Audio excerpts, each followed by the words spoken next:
Hello guys, welcome back to the channel. In today's video, I'm going to show you how to create time scroll effect using InShot video editor.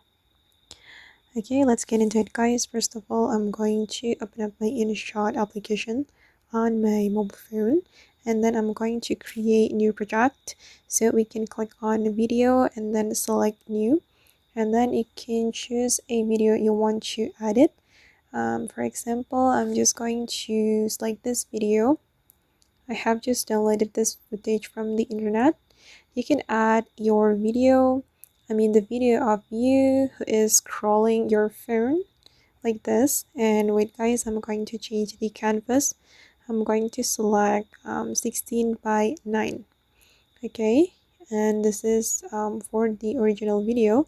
And then I'm going to go to the PIP to add scrolling time effect. Go to the PIP and we're going to InShot material to get the the time scroll footage. Okay, this one guys. Okay, and you can place this time scroll effect on any part of your video. I'm just going to place it right here, and you can zoom in or zoom out like this. It's up to you. And then we're going to blend this time scroll with our video. If we want to blend, we can go to the blend menu. Okay, and then I'm going to try it one by one to see the best result. To get the best result. Okay, I think I'm gonna go with the screen mode and then click on the check mark. Okay, and this is the result. Okay, you can also adjust the position guys.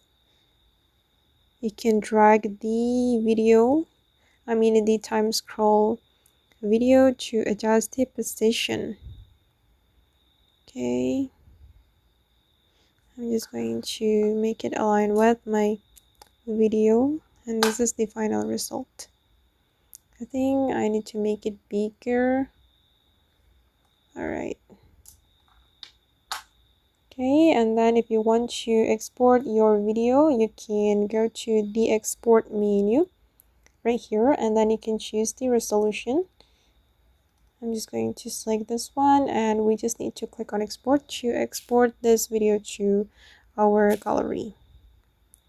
Okay guys, and that's all the way to create time scroll effect on InShot video editor. I hope this tutorial will be useful for you. Thank you so much for watching, and if you found this tutorial useful, don't forget to like, comment, share, and also subscribe to the channel. Bye.